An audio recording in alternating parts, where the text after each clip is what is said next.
आत्मा के स्वरूप की चर्चा चल रही है और विषय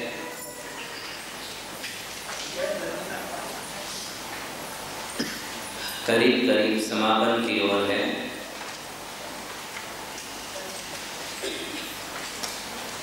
कल तक हमने आत्मा के संबंध की चर्चा की थी।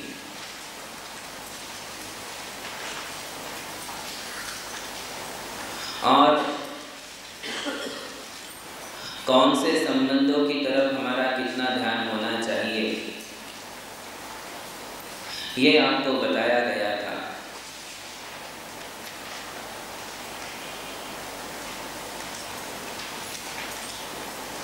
इस विषय में एक बहुत ही सुंदर श्लोक पूज्यपाद स्वामी ने समाधि तंत्र नामक ग्रंथ में कहा, अचेतनम इदं दृश्यम अदृश्यम चेतनम ततः क्व दृश्यामि क्व तुष्यामि मध्यस्थोहम भवाम्यतः। बहुत ही सुंदर बात कही। अचेतनम इदं दृश्यम, हमारे लिए आंखों से जो कुछ भी दिख रहा है वह सब क्या है तो कहे अचेतन। सब कुछ अचेतन है जो भी हमें आंखों से दिखता है। बताइए तो क्या चेतन आत्मा हमें आंखों से दिख रही है? नहीं दिखती है। हमें दिखता है संसारी जीवों का शरीर। वो शरीर पुद्गल द्रव्य है, वह शरीर अचेतन है। उसमें जो ये हलन चलन हो रहा है, उसमें जो ये परिस्पंदन चल रहा है, उसमें जो सारी क्रियाएं हमारे लिए नजर आ रही है, वो किसके कारण नजर आ रही है? आत्मा के संसर्ग के कारण शरीर में ये सारी क्रियाएं हमें नजर आ रही है। यदि उस शरीर से आत्मा का संसर्ग छूट जाता है तो वो शरीर देखो कैसा अचित्त दिखता है। वास्तव में शरीर अचेतन ही है। वो तो संसारी जीवों की आत्मा के संसर्ग से हमारे लिए प्रवृत्तिशील नजर आता है। इसलिए आंखों से जो कुछ भी नजर आता है समूचे संसार में, चारों ओर जहां कहीं भी देखोगे क्या नजर आएगा? अचेतन ही अचेतन नजर आएगा। चेतन आत्मा इन आंखों से दिखने वाली पदार्थ या वस्तु नहीं है। अचेतनम इदं दृश्यम, जो दिख रहा है वह सब अचेतन है। अदृश्यम चेतनम तथा, और बोले जो चेतन है वो तो हमारे लिए दिखता ही नहीं है, वो तो अदृश्य है। दिख रहा क्या? देखिए कहाँ हमारे लिए माध्यस्थ भाव, समता भाव की वृद्धि कैसे करना चाहिए, हमारे अंदर समता भावों को कैसे हम ला सकते हैं। समय समय पर हमारे द्वारा जो कषायें की जाती है, जो वैर वैमनस्यताओं के भाव होते हैं, जो अनबन होती है, आए दिन झगड़े झंझट हो रही है, इन सब से बचने के लिए बहुत ही सुंदर विचार पूज्यपाद स्वामी ने दिया। और उन्होंने कहा कि जो कुछ भी दिख रहा है वो अचेतन है, और जो चेतन है वो तो मुझे दिखता ही नहीं है। तो मैं क्व रुष्यामि, किसे देख करके मैं संतुष्ट हो, क्व तुष्यामि, और किसे देख करके मैं रोष करूं, किसे देख करके मैं प्रीति करूं, किसे देखकर मैं अप्रीति करूं, किससे राग करूं, किससे द्वेष करूं। जो कुछ भी है वह सब पुद्गल है, वह सब अचेतन है। तो मेरा किसी के प्रति राग होना, किसी के प्रति द्वेष होना, किसी के प्रति संतुष्ट होना, किसी के ऊपर नाराज होना, ये सब कुछ करना तो मेरी मूर्खता है। आई बात समझ में आपको? इंद्रियां भी पुद्गल है और इंद्रियों के सारे विषय भी पुद्गल है। केवल संसार में जीव है तो आत्मा, आत्मा नाम का पदार्थ ही चेतन है, बाकी सब कुछ अचेतन है। आंखें, आंखें किसका पार्ट है? शरीर का पार्ट है कि आत्मा का पार्ट है? शरीर का।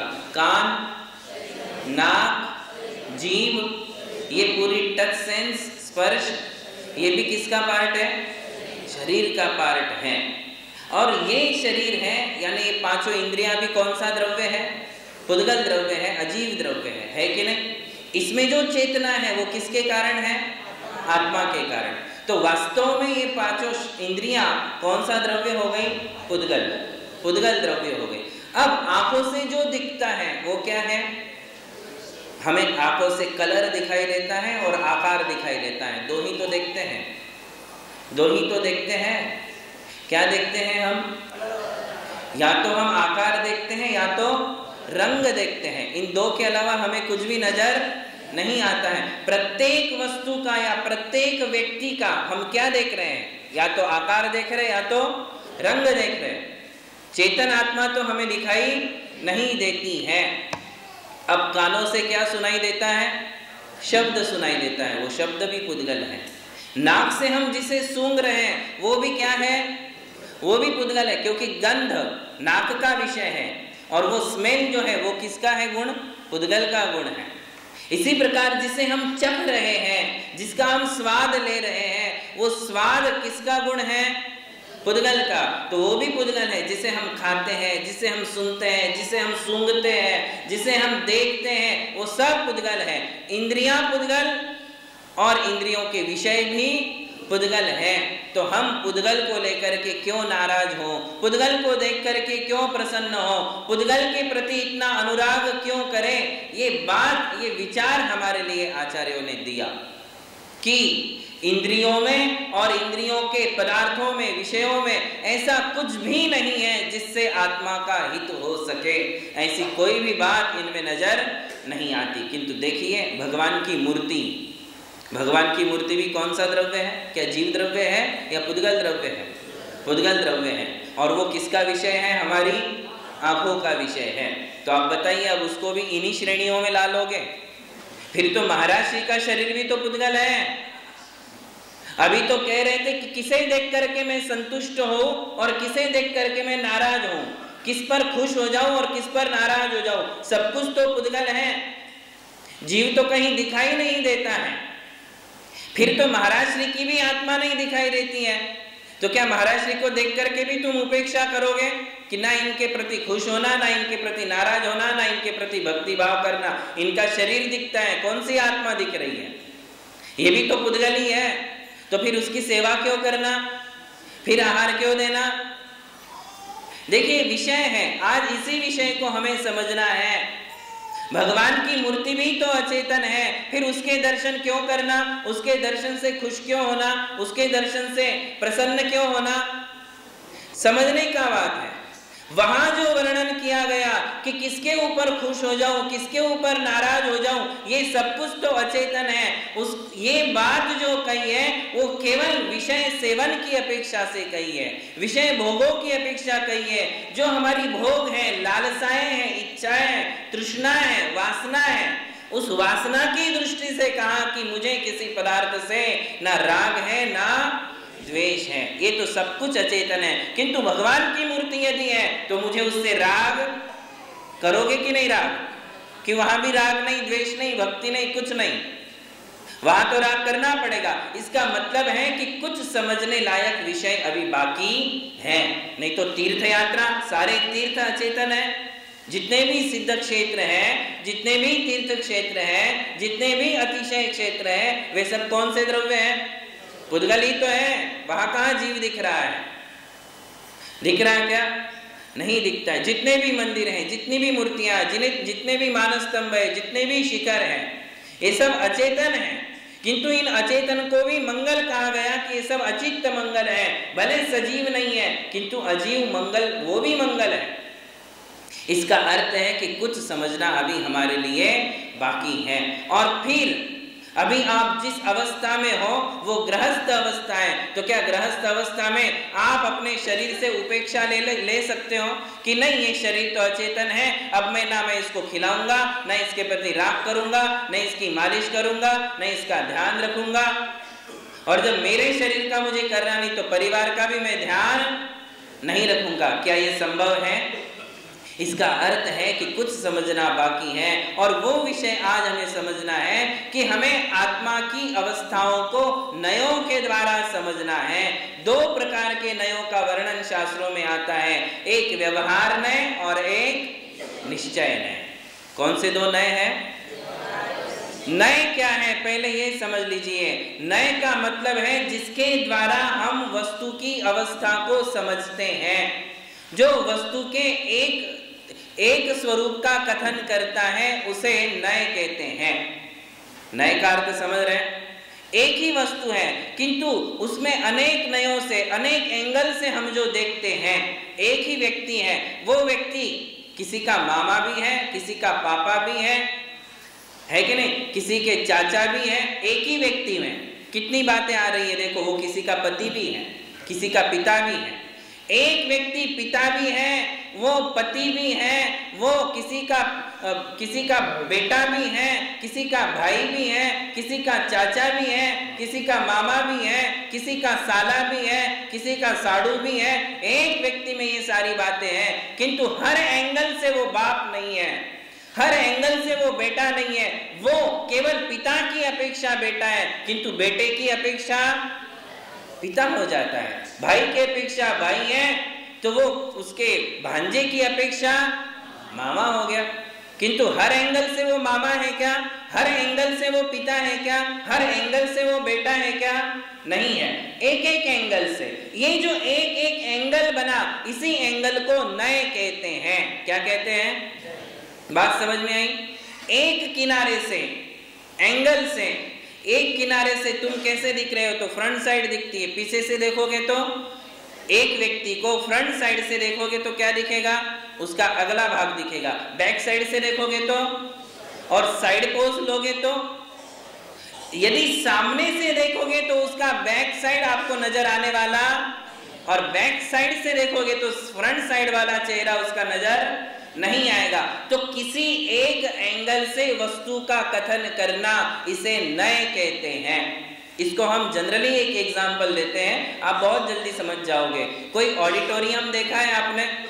ऑडिटोरियम होते हैं, बड़े बड़े प्रोग्राम्स होते हैं, सिनेमा शो होते हैं, या किसी को क्या देते हैं, वो अवार्ड देते हैं, तो अवार्ड के शो आप देखते हो ऑडिटोरियम में। यदि ऑडिटोरियम नहीं तो टीवी में ही देख लेते हो वो फंक्शन आप। देखिए, एक ऑडिटोरियम है, उस ऑडिटोरियम में पूरा अंधेरा ही अंधेरा है। ऑडियंस जहां बैठे वहां क्या होता है? पूरा अंधेरा होता है। और स्टेज है, उस स्टेज के ऊपर एक एक आदमी आता है, जिसका वहां काम है उसके ऊपर फोकस डाला जाता है। जैसे जो अवार्ड देने वाला है और जो अवार्ड लेने वाला है, या फिर जिसे कोई गाना गाना है, या फिर जिसे कोई कुछ बोलना है, जो बोलने वाला है उसे हम मुख्य कर देते हैं और उसके ऊपर क्या डाला जाता है? फोकस डालते हैं। उसके ऊपर फोकस है, उसके ऊपर लाइट है, और बाकी पूरे ऑडिटोरियम में क्या है? अंधेरा है। अंधेरा होने का मतलब क्या? ये है कि वहां कोई नहीं है, ऐसा है क्या? वहां सब लोग हैं, देखने वाले, सुनने वाले, ऑर्गेनाइज करने वाले सारे लोग हैं, किंतु वहां अभी मुख्यता किसकी है? जो बोल रहा है वो वहां मुख्य है, और बाकी सब लोग कौन है? गौण है। क्या है? वो है, उनका अस्तित्व वहां है, सभी लोग वहां बैठे हैं, किंतु उनका महत्व अभी नहीं है, वो वहां मुख्य नहीं है। जो मुख्य होगा उसके ऊपर हम क्या डाल देते हैं? फोकस डाल। नए भी फोकस का काम ही करते हैं। नए क्या है? तो एक फोकस है। वो क्या करते हैं? उन्हें जिस स्वरूप को दिखाना है उस स्वरूप के ऊपर वो लाइट डालते हैं। बात समझ में आई? तो नए केवल फोकस का ही काम कर रहे हैं। वो व्यवहार में आत्मा का जो स्वरूप दिखाया है वो संपूर्ण नहीं है, वो किसी एक एंगल से है। इसके अलावा भी कई एंगल हैं, किंतु उस समय बाकी एंगल शांत है, गौण है। अभी हम केवल व्यवहार में से कथन करेंगे, केवल बेटे की अपेक्षा कथन करेंगे तो उसे बार बार पिता ही कहा जाएगा। और जब केवल पिता की दृष्टि से बोला जाएगा तो उसे बार बार केवल क्या बोला जाएगा? बेटा ही बेटा बोला जाएगा।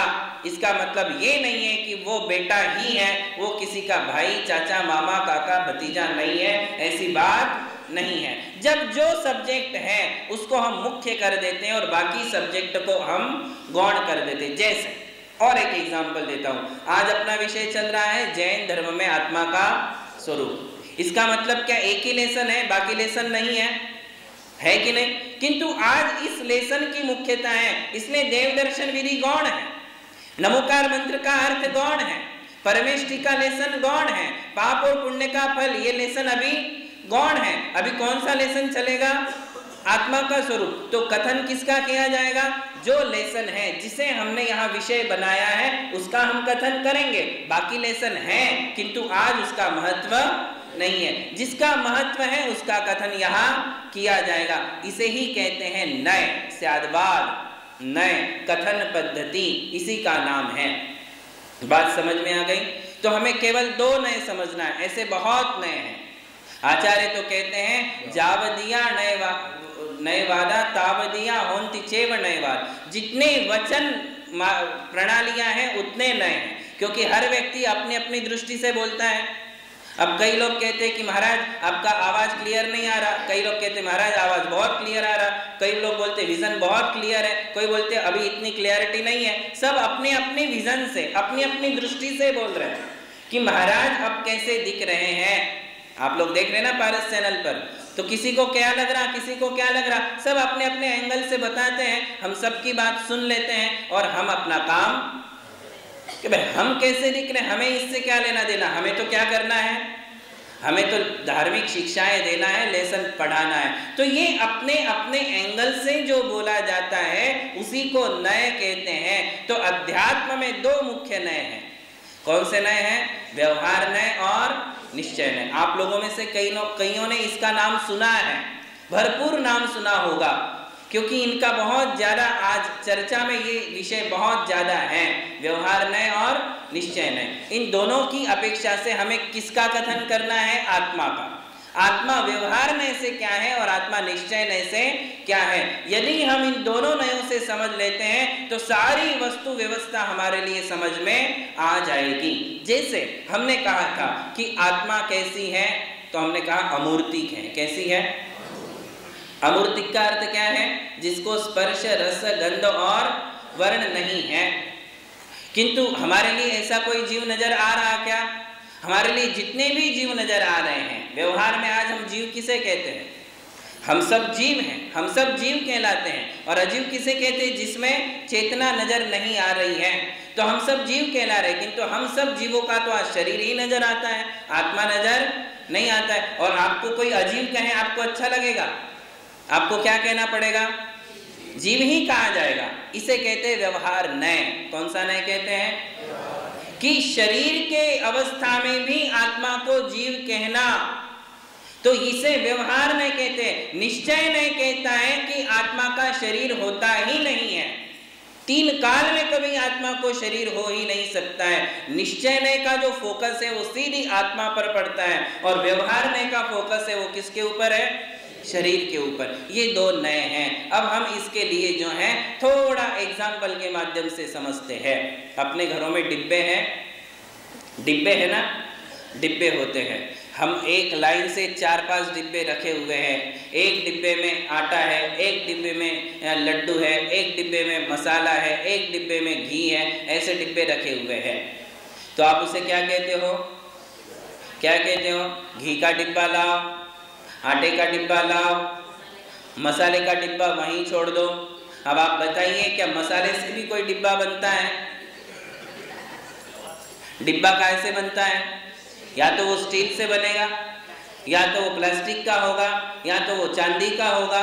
कोई ना कोई मेटल का वो डिब्बा है कि घी से कोई डिब्बा बना हुआ है। डिब्बा काहे का है?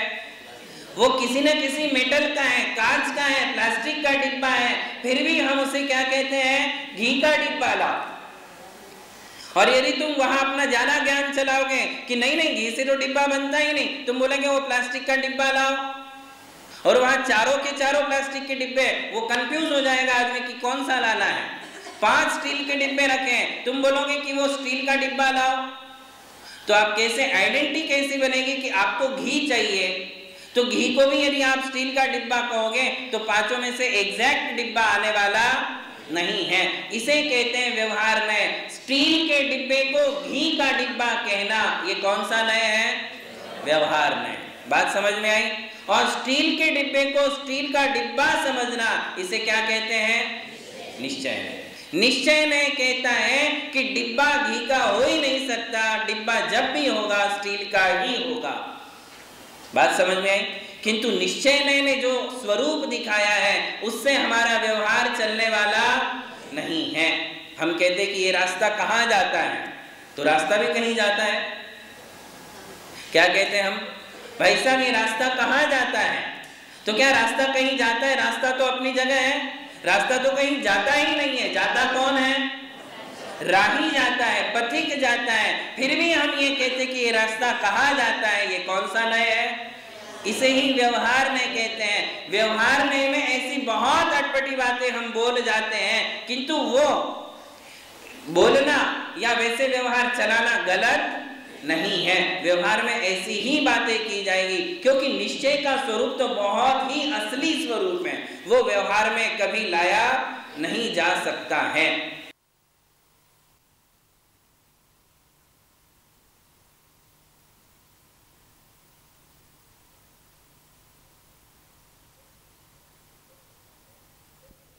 क्योंकि निश्चय का स्वरूप तो बहुत ही असली स्वरूप है, वो व्यवहार में कभी लाया नहीं जा सकता है।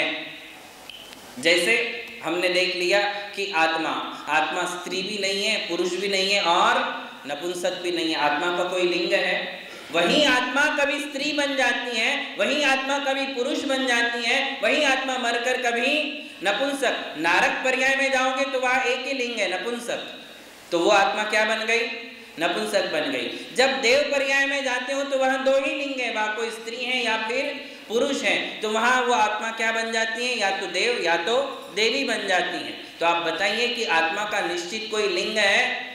हमारी ही आत्मा आज पुरुष है, नहीं पता कल क्या बन जाएगी। इनकी आत्मा स्त्री है, कल जाकर के वो पुरुष बन जाएगी। इसका मतलब है कि स्त्री, पुरुष और नपुंसक ये आत्मा के लिंग नहीं है। निश्चय नहीं कहता है कि ना कोई स्त्री है, ना कोई पुरुष है, ना कोई नपुंसक है। आत्मा तो केवल आत्मा है, उसका कोई लिंग। बात समझ में आ रही? निश्चय नहीं ये कहता है कि आत्मा का कोई वेद नहीं, आत्मा का कोई लिंग नहीं, आत्मा केवल आत्मा ही है, वो तो शुद्ध जीव है, वो स्त्री पुरुष और नपुंसक नहीं है। तो ये किसने कहा कि ये स्त्री और ये पुरुष? किसने कहा? व्यवहार नय ने। अब आप कहोगे कि अब व्यवहार नय को लेके चलूं या निश्चय नय को लेके चलूं?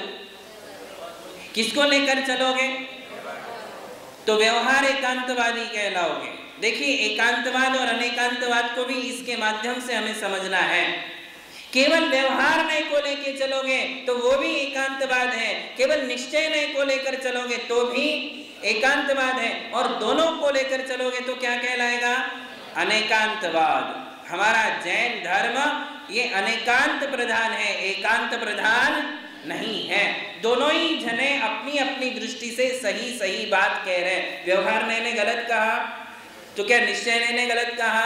लगता तो ऐसा है कि व्यवहार ने निश्चय ने की काट कर रहा है, निश्चय ने व्यवहार ने की काट कर रहा है, जबकि दोनों ने एक दूसरे की काट नहीं कर रहे, वो अपने एंगल से देख रहा। और ये जैसे अभी कहा था कि एक ही व्यक्ति पिता की अपेक्षा बेटा है और बेटे की अपेक्षा पिता है, तो किसी भी एक एंगल से कहोगे तो उस एक ही आदमी में बेटापन भी है और पितापन भी है, दोनों भी गलत नहीं है। बस इसी प्रकार से व्यवहार में किसी को स्त्री कहता है, किसी को पुरुष कहता है, तो ये भी गलत नहीं है। और निश्चय ने कहता है कि स्त्री और पुरुष ये कोई भेद है ही नहीं, ये भी कोई गलत नहीं है। तो हमारे लिए समय समय पर दोनों का सहारा लेना चाहिए। जब भगवान की भक्ति करते हो, जब ध्यान करते हो, सामायिक करते हो, तब हमारे लिए विचार करना चाहिए कि ये मेरी आत्मा वास्तव में ना स्त्री है, ना पुरुष है, ना नपुंसक है। मैं कहाँ उलझ गया हूँ, मैं कहाँ फंस गया हूँ, मैं क्यों पर्यायों में अटका हुआ हूँ। हे भगवान, मुझे भी आप जैसा बनाइए, मैं भी स्त्री पुरुष और नपुंसक पर्यायों की उलझनों से छूट जाऊँ और आपके समान शुद्ध आत्मा को प्राप्त कर लूँ।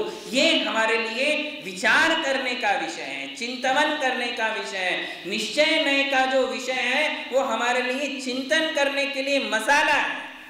क्या है? चिंतन करने के लिए है, हमारे राग द्वेष भावनाओं को कम करने के लिए है। जब किसी स्त्री को देख करके वासनाएं भड़कती हैं, जब किसी पुरुष को देख करके वासनाएं हमारी उत्तेजित होती हैं, उस समय हमारे लिए वो विचार करना है कि क्यों ये वासना, आत्मा न स्त्री है न पुरुष है, तो मैं क्यों पुरुष के प्रति आकर्षित हूँ, मैं क्यों स्त्री के प्रति आकर्षित हूँ। ये वासनाएं मुझे दलदल में फंसाने वाली है।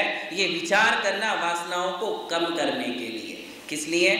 निश्चय नय का सहारा किस लिए लिया जाता है, इस पर चिंतन करना है।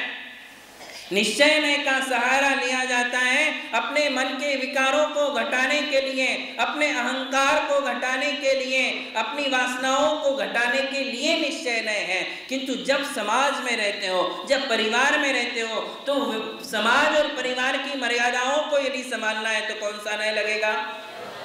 यदि तुम ये सोच लो कि कोई स्त्री नहीं, कोई पुरुष नहीं, किसी के साथ भी रम लो, किसी का भी हाथ पकड़ लो, क्योंकि सब आत्माएं ही हैं, फिर मर्यादाओं का लोप हो जाएगा। क्या हो जाएगा भाई? शादी जब भी होगी किसके साथ होगी? पुरुष की पुरुष के साथ होगी। भाई मुझे तो एक आत्मा से शादी करना है, पुरुष मिल जाए, स्त्री मिल जाए, गधा मिल जाए, जानवर मिल जाए, क्योंकि वो भी तो आत्मा ही है। निश्चय नय की दृष्टि से कोई नारकी नहीं है, निश्चय नय की दृष्टि से कोई देव नहीं है, निश्चय नय की दृष्टि से कोई मनुष्य नहीं है, और निश्चय नय की दृष्टि से कोई जानवर नहीं है। निश्चय नय कहता है कि ये तो पर्याय है, ये तो शरीर है, ये तो शरीरों के अलग अलग नाम है, ना कोई देव है ना कोई मनुष्य है, सब आत्मा है। जितनी भी है वो कौन है? आत्मा ही है। निश्चय नय को केवल आत्मा ही नजर आती है, उसको स्त्री पुरुष नपुंसक कोई नजर आता ही नहीं। उसका फोकस किसके ऊपर है? लाइट किसके ऊपर है? आत्मा के ऊपर। किसके ऊपर? केवल आत्मा के ऊपर। वो केवल आत्मा को ही देखता है, इसलिए उसको ये बाहर के आवरण नजर नहीं आते। उसको कोई देव नजर नहीं आता, उसको कोई जानवर नजर नहीं आता, उसको कोई मनुष्य नजर नहीं आता। किंतु व्यवहार नय के द्वारा ये भेद किया गया कि ये देव है, ये नारकी है, ये जानवर है, ये मनुष्य है। अब व्यवहार नय के द्वारा हम क्या पालन करेंगे? मर्यादाओं का पालन करेंगे। व्यवहार नय की मर्यादाओं का पालन करेंगे। जस्ट एक एग्जाम्पल जो मैंने दिया कि जैसे किसी मनुष्य की शादी जानवर से नहीं होती है, निश्चय नय जो निश्चय एकांतवादी लोग हैं उनके लिए ये बहुत बढ़िया आंसर है। जो निश्चय का एकांत करते हैं, निश्चय एकांतवाद हमारे देश में चल रहा है, वो लोग कहते हैं कि व्यवहार नय तो झूठा है। क्या कहते हैं? व्यवहार में झूठा है। व्यवहार से क्या होने वाला है? व्यवहार से हमारी आत्मा का भला नहीं है। जबकि पालते क्या है? किसी जानवर से क्या किसी मनुष्य की शादी हो सकती है? इसका मतलब वो किसका पालन कर रहे हैं? व्यवहार नय का। और झूठ भी किसे बता रहे हैं? व्यवहार को। सारे व्यवहार पाल रहे हैं। एक परिवार है, एक परिवार में देवरानी जेठानी, दो भाई, सास ससुर है। ये सारी मर्यादाएं किसके कारण पल रही है? ये सास है, ये ससुर है, ये मेरा भाई है, ये मेरी भाभी है, ये मेरा भांजा है। ये सारी व्यवहार की बातें हैं। निश्चय नय तो किसी को सास ससुर मानता ही नहीं है, निश्चय नय तो किसी को भाई या जेठानी मानता ही नहीं है। निश्चय नय के दृष्टि से देखोगे सब एक है, कोई छोटा नहीं, कोई बड़ा नहीं। एकेंद्री से लेकर सिद्ध भगवान तक निश्चय नय की दृष्टि से सब समान है। सौवे शुद्धाहु शुद्ध नया। निश्चय नय की दृष्टि में एक निगोदिया जीव भी सिद्ध भगवान के समान है, क्योंकि उसमें सिद्ध भगवान जैसी आत्मा विराजमान है। एकेंद्री की आत्मा में भी तो निश्चय नय कभी आत्माओं में भेद नहीं करता है। भेद किसके द्वारा होते हैं? व्यवहार नय। भेद का मतलब भेदभाव नहीं है।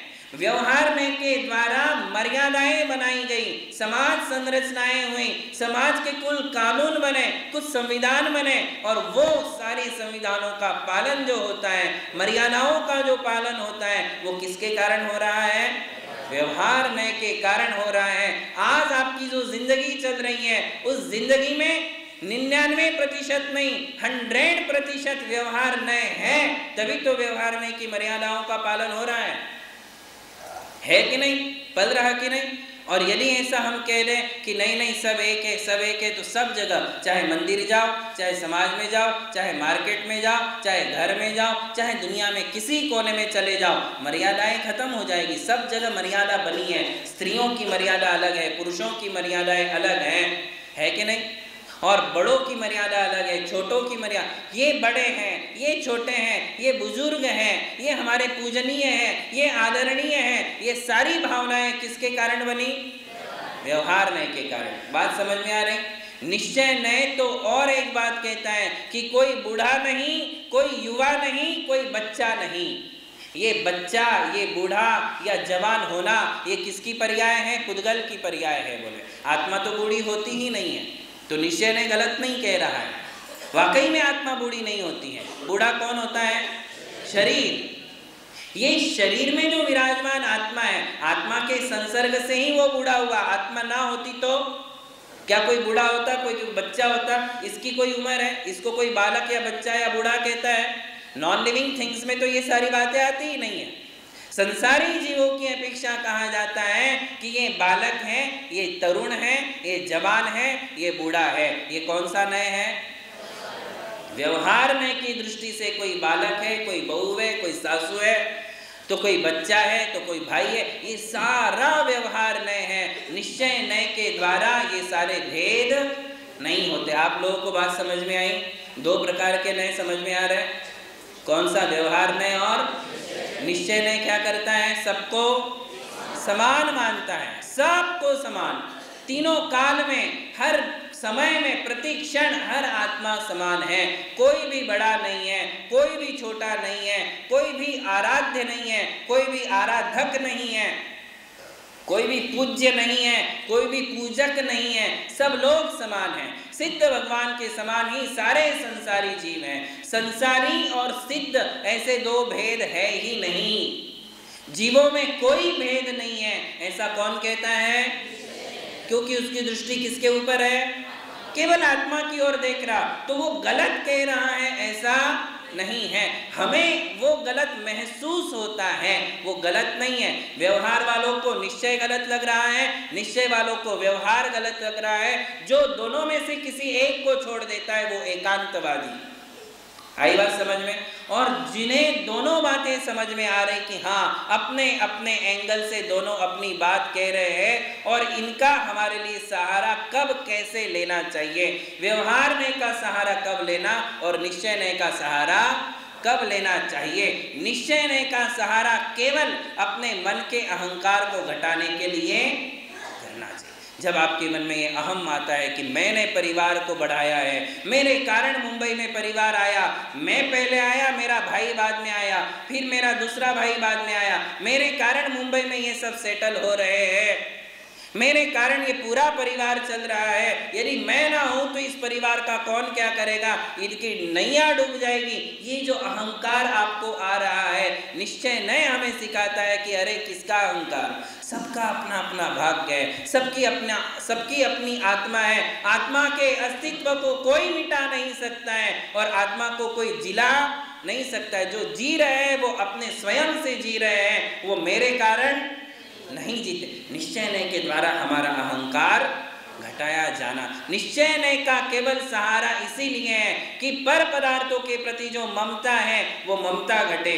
दूसरों को लेकर के जो अहम भाव जागृत होता है वो अहम घटे, वासनाएं जो पैदा होती हैं वो वासनाएं घटे। केवल इसके लिए निश्चय नय होता है और किसी के लिए व्यवहार में निश्चय को मत लाओ और निश्चय में व्यवहार को मत लाओ। दोनों को अपने अपने तरीके से सोचो, दोनों को कहाँ हमारे लिए जोड़ना चाहिए, ये सीखना हमारे लिए बहुत जरूरी है। तो देखिए, व्यवहारने से आत्मा क्या है, अब और एक बार रिवाइज कर लीजिए।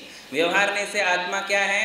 व्यवहारने से आत्मा के दो भेद है, एक संसारी जीव और एक सिद्ध जीव, मुक्त जीव। ये व्यवहारने ने भेद किया। इसी प्रकार व्यवहारने ने क्या कहा कि कोई आत्मा स्त्री है, कोई आत्मा पुरुष है, कोई आत्मा नपुंसक है। इसी प्रकार व्यवहार ने कहता है कोई देव गति का है, कोई नरक गति का है, कोई तिर्यंश गति का है, कोई मनुष्य गति का है। इसी प्रकार व्यवहार ने कहा कि ये बूढ़ा है, ये बालक है, ये युवा है, ये वृद्ध है कि नहीं? ये सब भेद किसने किए? और भेदों के साथ साथ उसने हमारे लिए क्या सिखाया? मर्यादा। क्या सिखाई? जब तक समाज में हो, जब तक संसार में हो, तब तक हमारे लिए मर्यादाओं का पालन करना चाहिए। ये मर्यादाएं यदि किसी ने सिखाई तो किसने सिखाई? व्यवहार में। जितनी भी मर्यादाएं होती हैं वो व्यवहार नय से बनती हैं। और निश्चय ने हमारे लिए क्या सिखाया कि जब जब भी अहंकार आता है, जब जब भी बहुत ज़्यादा टेंशन आता है, बहुत ज़्यादा टेंशन और डिप्रेशन की स्थिति आती है, तुरंत निश्चय नय का सहारा लो कि जिन बातों को लेकर के मैं चिंता कर रहा हूँ ये सब तो मेरी है ही नहीं, ये तो परद्रव्य है। क्या सोचना? ये पर द्रव्य है। पर द्रव्यों को लेकर के मैं इतना क्यों चिंता करूं, इतना टेंशन क्यों लूं, और निश्चय ने के द्वारा उस चिंता को कम करो। टेंशन, डिप्रेशन, इसके अलावा वासनाएं, इसके अलावा ममकार, अहंकार, ये जितने भी मन के विकार हैं, वैर वैमनस्यता, झगड़े झंझट, इन सब बातों से बचने के लिए किसका सहारा लेना? निश्चय। बस इतनी ही बात है। सारे समय सार का सार इतना ही है। हमने समय सार आद्योपांत पढ़ा और ये पढ़ करके समझा है कि यहाँ केवल आचार्य एक कहना चाहते हैं कि अपने मन के जितने विकार हैं उन विकारों को जीतने के लिए समय सार का सहारा लो, निश्चय का सहारा लो, और व्यवहार मर्यादाएं जहाँ जहाँ पालनी है वहाँ किसका सहारा लो? व्यवहार का। देखिए साधु संत भी कोई सिर्फ निश्चय का सहारा नहीं लेते, जबकि वो तो व्रती हैं, संयमी हैं, दीक्षित है, आपसे ज़्यादा उनके लिए निश्चय बहुत आवश्यक है। वो निश्चय का पूरा सहारा लेता है किंतु व्यवहार नहीं छोड़ते। और मुनियों की जो मर्यादा है, आरिकाओं की जो मर्यादा है, दोनों अपनी अपनी मर्यादाओं का पालन करते हैं। यदि सिर्फ निश्चय का सहारा ले ले और ये सोच ले कि नहीं कोई आरिका नहीं, कोई मुनि नहीं, केवल आत्मा, तो ऐसा चलेगा? मर्यादाएं छूट जाएंगी। आरिकाओं के नियम अलग हैं, मुनियों के नियम अलग हैं। ये नियम अलग अलग किसके कारण है? व्यवहार में। व्यवहार मोक्ष मार्ग कहते हैं। मोक्ष मार्ग भी दो प्रकार का है, एक व्यवहार मोक्ष मार्ग और निश्चय मोक्ष मार्ग। कि व्यवहार में के द्वारा पहले मुनियों को कैसे चलना चाहिए। एक बात आप ध्यान में रखिए, जैसे कभी फल के बिना फूल नहीं आता है, फूल के बिना कभी फल नहीं आता है, थोड़ा गलत हो गया, क्या कहा जाएगा? जब भी फल आएगा तो फल के पहले क्या आएगा? फूल आएगा। बिना फूल के कभी फल नहीं लगता है। बस इसी प्रकार बिना व्यवहार के कभी निश्चय नहीं होता है। जब भी होगा पहले कौन होगा? व्यवहार मोक्ष मार्ग होगा, और उसी के बाद क्या होगा? निश्चय मोक्ष मार्ग होगा। ये हमारे लिए साधन है, साधन। जैसे आपको राजस्थान जाना है, राजस्थान जाना आपकी मंजिल है ना? अब किसके द्वारा जाओगे? या तो प्लेन से जाओगे या तो ट्रेन से जाओगे। ट्रेन आपकी मंजिल नहीं है। ट्रेन क्या है? साधन है। आपकी मंजिल क्या है? राजस्थान जाना आपकी मंजिल है। और वो जो ट्रेन है, ट्रेन के जो डिब्बे हैं, वो तुम्हारे लिए साधन है, वो वहां पहुंचाने का काम करते हैं, मंजिल तक ले जाने का। किंतु मंजिल तक जाना है तो तुम अकेले नहीं जा सकते, जाओगे तो ट्रेन भी तुम्हारे साथ। तुम सोचोगे कि ट्रेन यहीं रह जाए और मैं चला जाऊं, ऐसा संभव नहीं है। मंजिल तक जाने के लिए जैसे ट्रेन हमारे लिए साधन है, बस इसी प्रकार से मोक्ष हमारी मंजिल है, अरिहंत और सिद्ध अवस्था हमारी मंजिल है। उस मंजिल तक पहुंचने के लिए ये मुनियों का पद हमारे लिए साधन है, इसके बिना वहां कोई पहुंचने वाला। क्योंकि भाई निश्चय ने तो कहता है कि कोई मुनि नहीं, कोई गृहस्थ नहीं। कौन सा नहीं कहता है? निश्चय ने। वो कहता है कोई गृहस्थ नहीं, कोई मुनि नहीं, सब आत्माएं समान है, किंतु इतने मात्र से हमारा भला होने वाला। इसलिए सिक्के का ये दूसरा पहलू है व्यवहार। निश्चय गलत नहीं कह रहा है, किंतु उसका दूसरा पहलू व्यवहार जो है, उसे यदि हम समझेंगे तो फिर निश्चय क्या कहना चाहता है ये हमारी समझ में आ जाएगा। जो लोग व्यवहार को झूठा मानते हैं, जो लोग व्यवहार को झूठा मानते हैं, वो केवल व्यवहार के बिना नहीं चलने वाले, केवल निश्चय के आधार से उनका जीवन चलने वाला नहीं है। मर्यादाओं का लोप हो जाएगा, मर्यादा लुप्त हो जाएगी तो धर्म का भी लोप हो जाएगा। इसलिए दोनों नयों को समझते हुए चले तो सबका कल्याण होगा। महावीर भगवान की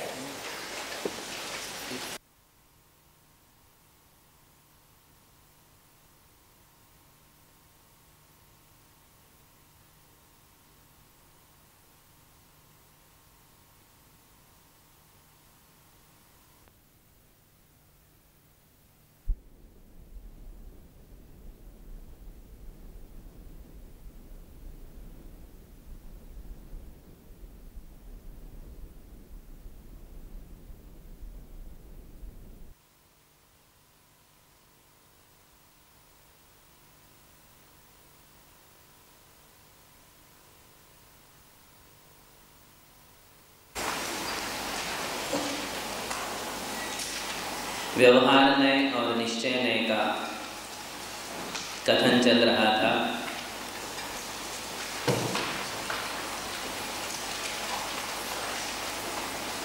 इन दोनों के विषय में अनेक प्रकार की उलझनें